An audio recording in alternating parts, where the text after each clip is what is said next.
Roger Waters, o gênio criativo por trás de álbuns lendários como The Dark Side of the Moon e The Wall, deixou o Pink Floyd em 1985, deixando os fãs se perguntando se uma reunião seria possível algum dia. Agora, aos 81 anos, Waters acaba de revelar o que todos temíamos, abordando as questões persistentes sobre a ruptura profunda que o manteve separado de David Gilmour. De conflitos explosivos a confrontos recentes, continue assistindo este vídeo enquanto exploramos a história não contada por trás da separação do Pink Floyd e as mínimas chances de um retorno. Em 1943, Roger Waters nasceu no tranquilo vilarejo de Great Bookham, em Surrey, Inglaterra, em meio às sombras deixadas pela Segunda Guerra Mundial.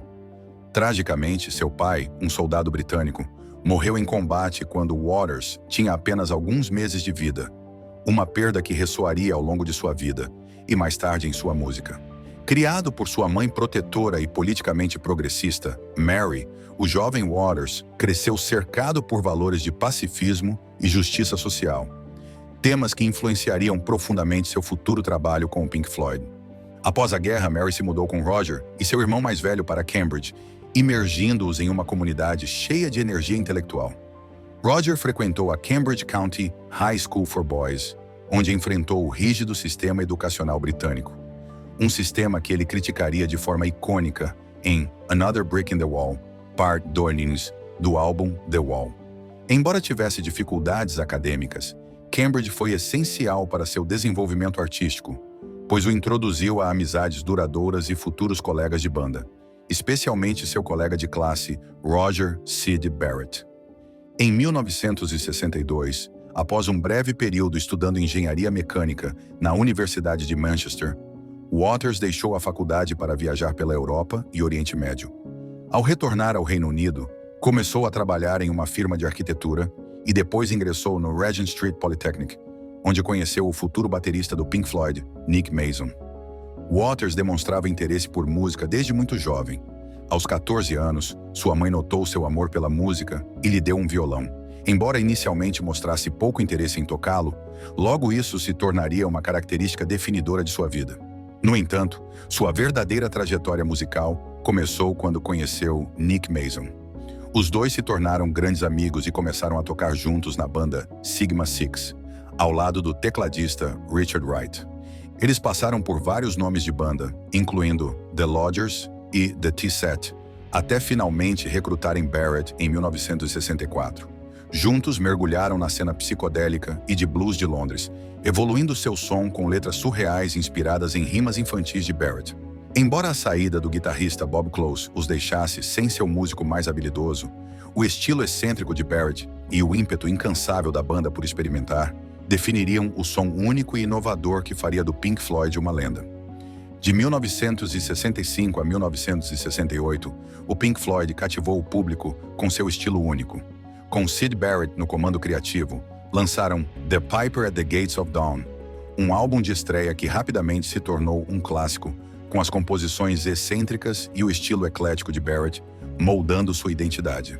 No entanto, à medida que o comportamento de Barrett se tornava cada vez mais errático, possivelmente devido ao uso de drogas ou a um grave declínio de sua saúde mental, a banda foi forçada a tomar uma decisão difícil. Em 1968, Barrett foi desligado da banda, deixando Waters no comando da direção criativa. Após a saída de Barrett, Waters aproveitou a oportunidade para direcionar o som do Pink Floyd para o rock progressivo, explorando profundamente temas que se tornariam a espinha dorsal de sua música. Ele encontrou um novo parceiro criativo no guitarrista e vocalista David Gilmour, amigo de Barrett, cujo estilo emotivo ajudou o Pink Floyd a alcançar um público internacional mais amplo, especialmente com a ascensão do rádio FM nos Estados Unidos, que impulsionou a banda para o outro lado do Atlântico. A influência de Waters cresceu e suas letras começaram a explorar as complexidades da guerra, da injustiça social e do isolamento pessoal. Sua energia intensa e estilo dominante levaram o Pink Floyd a novos patamares, produzindo álbuns conceituais que marcaram o cenário musical. The Dark Side of the Moon, Wish You Were Here, Kina Animals e The Wall. Não foram apenas discos, mas experiências imersivas, cada um carregado com o peso da visão introspectiva de Waters. Esses álbuns solidificaram o legado do Pink Floyd, marcando-os como uma das bandas mais inovadoras e influentes do rock.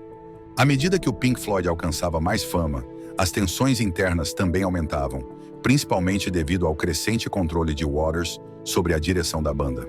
Seu foco intenso na profundidade temática e sua personalidade frequentemente combativa começaram a desgastar seus colegas, especialmente quando ele se tornava cada vez mais crítico em relação às contribuições de Gilmour, Mason e Wright.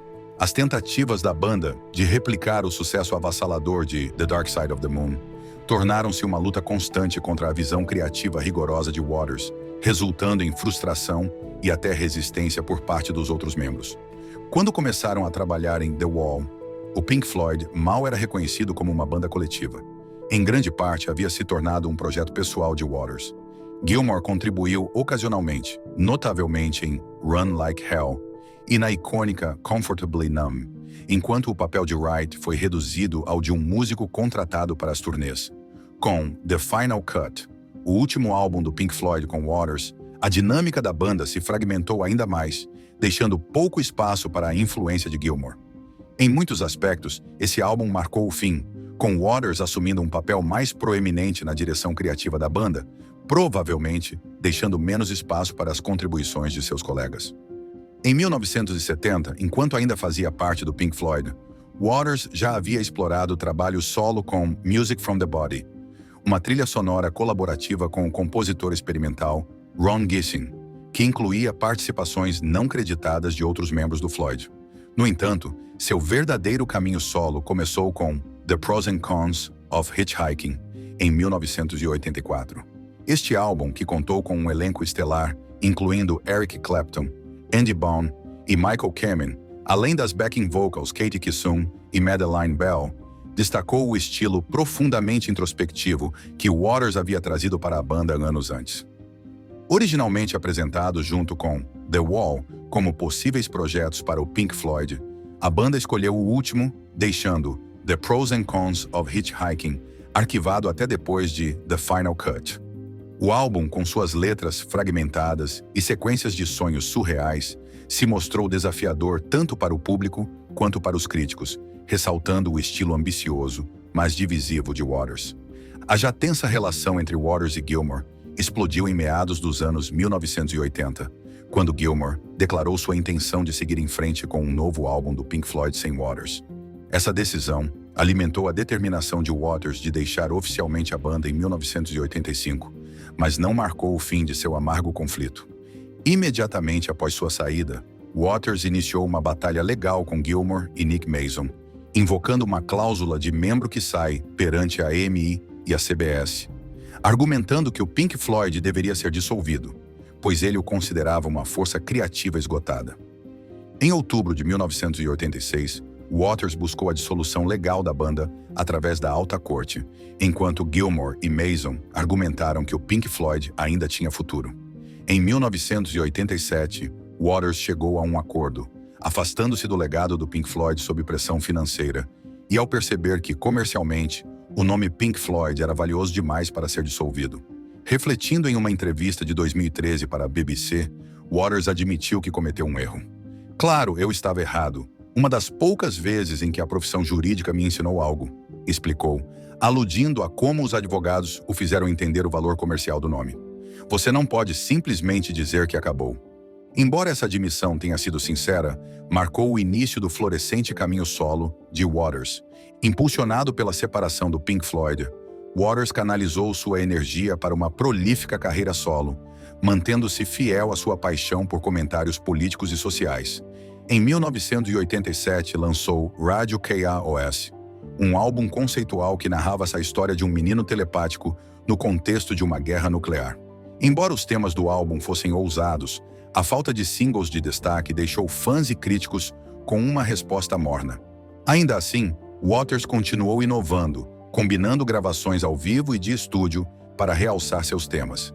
Seu álbum ao vivo The Wall, Live in Berlin, trouxe nova vida à sua obra icônica, enquanto In the Flash, Live, destacou sua presença de palco duradoura.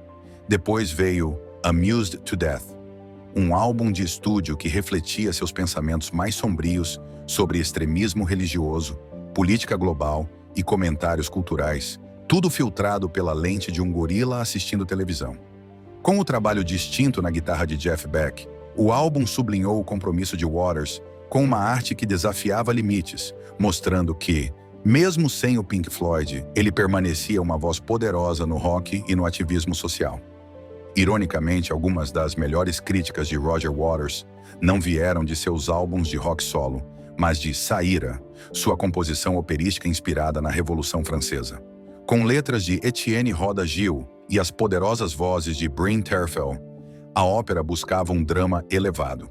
Enquanto alguns críticos elogiaram sua ambição, outros não foram tão entusiastas. Joshua Rosenblum, da Opera News, comentou que, embora Saíra tivesse um tema relevante, deixou a desejar um vislumbre do estilo ousado e visionário do Pink Floyd. Apesar das críticas mistas, Waters seguiu em frente, inabalável, continuando com extensas turnês mundiais, famosas por seus impressionantes efeitos de palco e letras reflexivas com consciência social, que cativavam públicos ao redor do mundo. Enquanto isso, entre 1987 e 1994, David Gilmour liderou os membros remanescentes do Pink Floyd em uma nova era, produzindo 2 álbuns de estúdio, realizando turnês e lançando 2 álbuns ao vivo. No entanto, em 2005, os companheiros de banda distantes encontraram um terreno comum quando Bob Geldof os incentivou a se reunir para uma performance única no Live 8.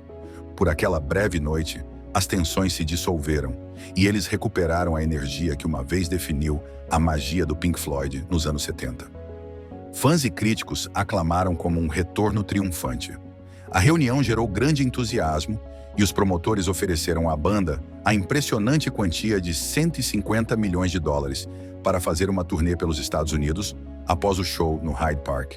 No entanto, demonstrando que a reunião não havia sido motivada por ganhos financeiros, Waters e Gilmour recusaram a oferta, mostrando que o concerto do Live 8 não foi apenas por nostalgia ou dinheiro, mas um momento de história compartilhada que não poderia ser facilmente replicado.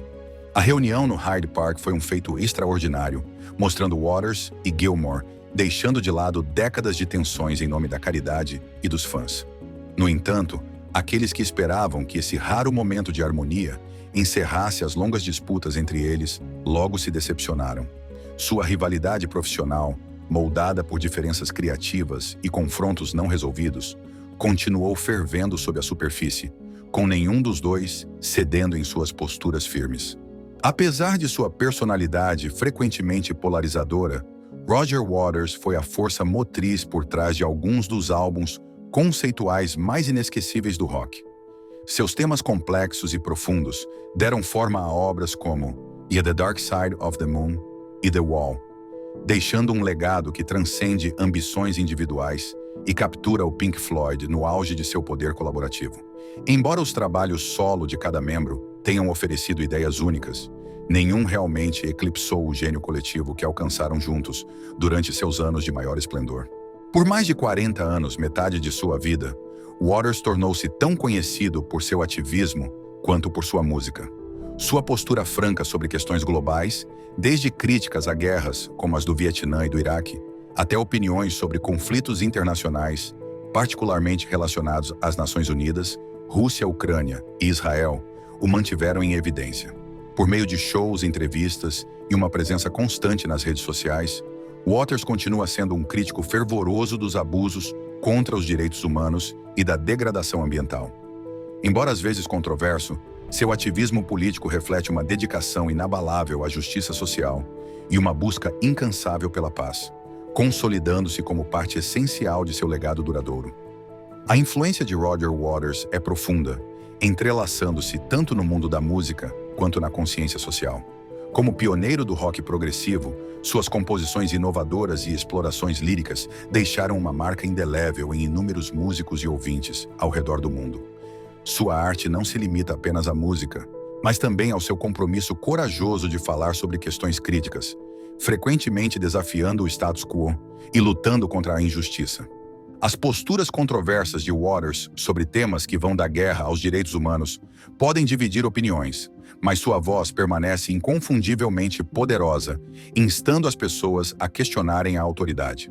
Apesar da morte do visionário original do Pink Floyd, Syd Barrett, em 2006, e do tecladista Richard Wright, em 2008, a animosidade entre Waters e Gilmour persiste, tornando-se uma das rivalidades mais longas do rock. Mesmo décadas após Waters ter deixado oficialmente o Pink Floyd, as tensões ressurgem em locais inesperados, mais recentemente nas redes sociais. O conflito voltou à tona em 2020, quando Waters publicou um vídeo em seu Twitter expressando frustração por estar excluído dos canais de redes sociais do Pink Floyd. Suas críticas não se limitaram a Gilmour, mas também se estenderam à esposa deste, Polly Samson, cujas promoções de romances frequentemente apareciam nas plataformas da banda. No vídeo, Waters disse: 1,5 milhão de vocês assistiram à nossa nova versão de Mother, o que é adorável. Realmente aquece meu coração. Mas isso levanta a questão: por que este vídeo não está em um site que se chama Site Oficial do Pink Floyd? Ele continuou com palavras incisivas. David acredita que ele é dono disso. Acho que ele pensa que, porque saí em 1985, ele é o Pink Floyd, e eu sou apenas um fantasma do passado. Waters também criticou a participação de Samson, comentando: amigos frequentemente me perguntam, por que temos que assistir Polly Samson, dia após dia, mês após mês, lendo trechos como se fosse algum tipo de rotina de contação de histórias da família Von Trapp do rock? Com sarcasmo, acrescentou: nem sequer nos é permitido mencionar meus projetos no site oficial do Pink Floyd. Isso está errado. Devíamos nos levantar, ou talvez simplesmente renomear a banda como Spinal Tap, e tudo ficará maravilhoso. Em uma entrevista a Rolling Stone, em 2018, Nick Mason, baterista do Pink Floyd, refletiu sobre a disputa. É bastante estranho, honestamente. Acho que Roger não respeita completamente David. Ele vê a composição como a única coisa que importa, minimizando o trabalho na guitarra e os vocais. Acho que ele luta com o fato de que saiu, assumindo que o Pink Floyd desmoronaria sem ele. Mason, preso no meio de seus colegas de banda de longa data, acrescentou com um toque de simpatia: é bastante decepcionante, honestamente, vê-los ainda se enfrentando dessa forma. Me dou bem com ambos, e é uma pena que esses dois, nesta idade, ainda estejam em desacordo.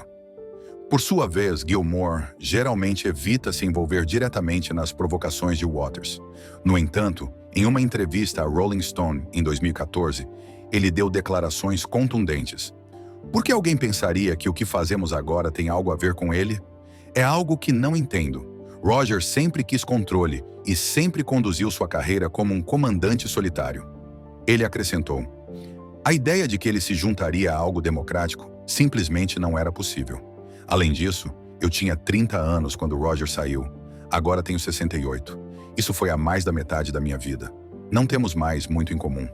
Nos últimos anos, Waters fez uma tentativa ousada de reconciliação, convidando seus antigos companheiros de banda para uma reunião em um hotel próximo ao aeroporto. No entanto, o encontro rapidamente se transformou em caos, selando o destino de qualquer esperança de reconciliação entre eles. O tempo os transformou.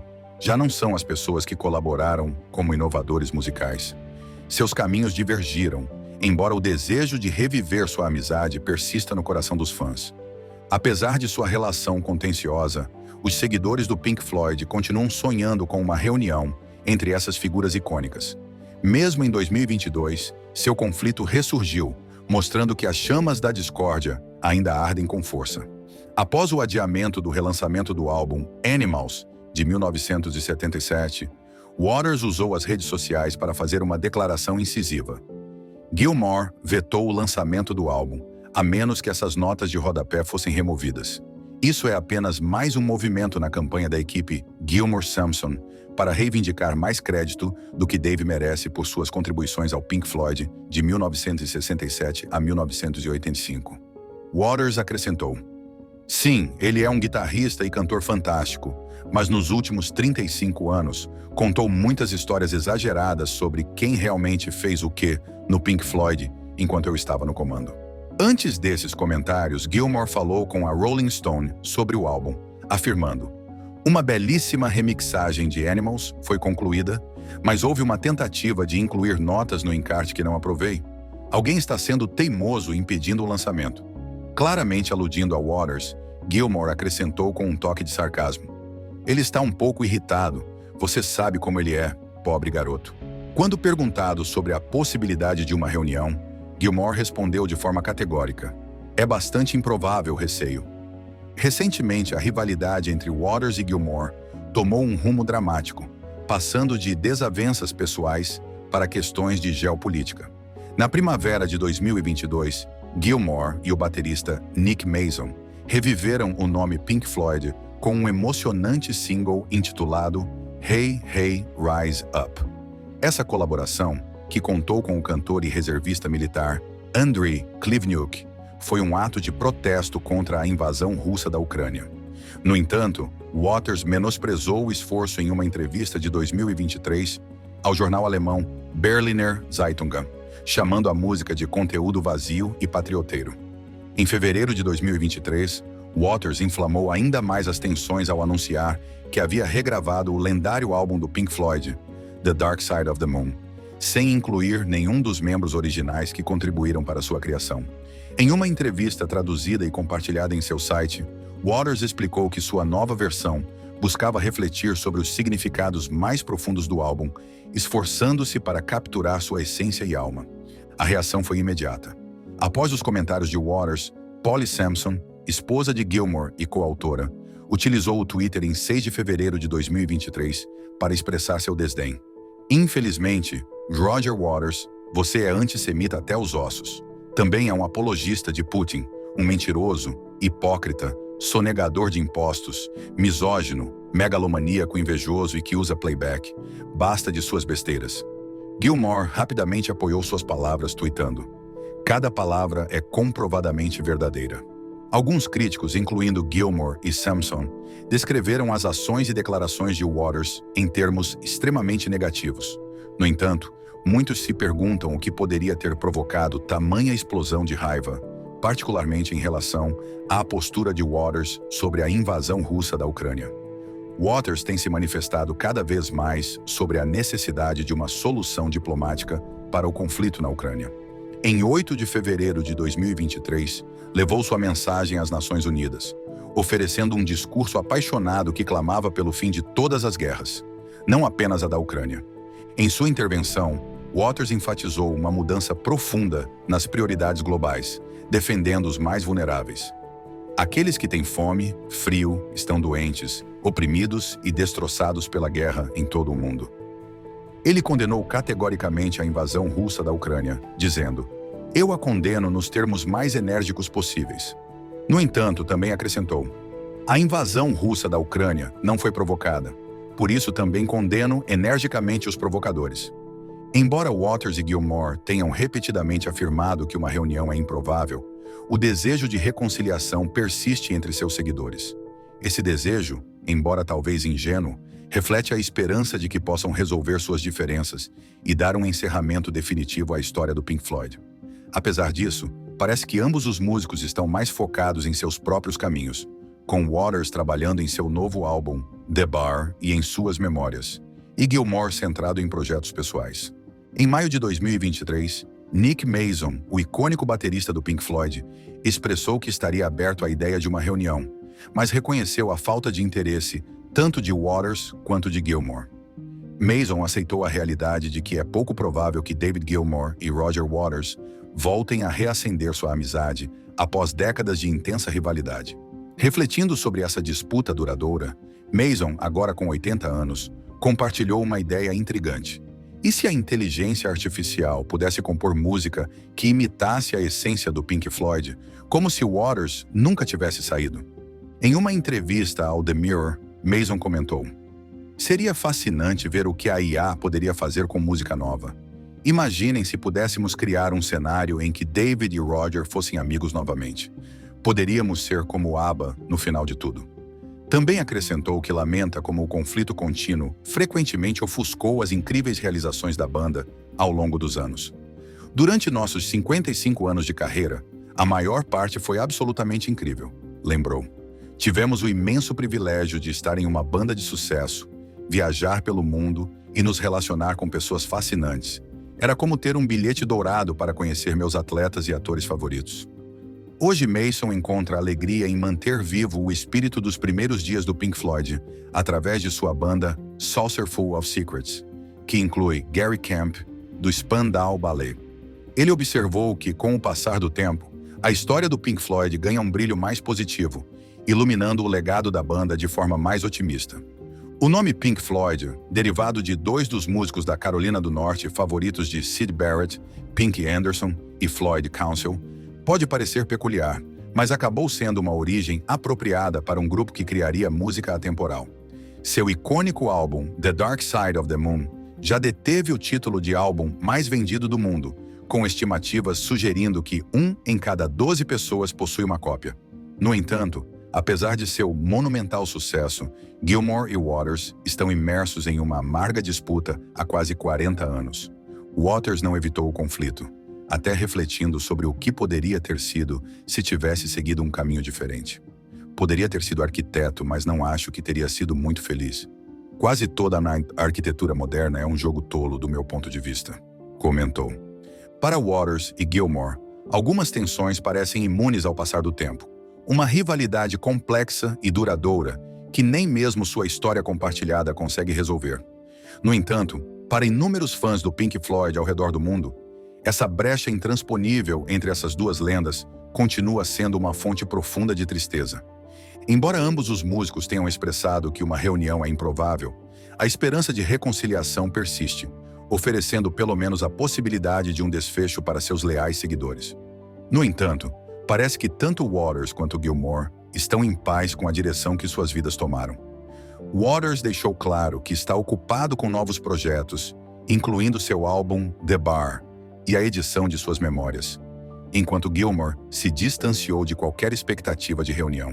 Apesar dessa realidade, os fãs ainda se lembram de momentos fugazes de união, como o show do Live 8 em 2005, quando as diferenças foram deixadas de lado por uma causa maior.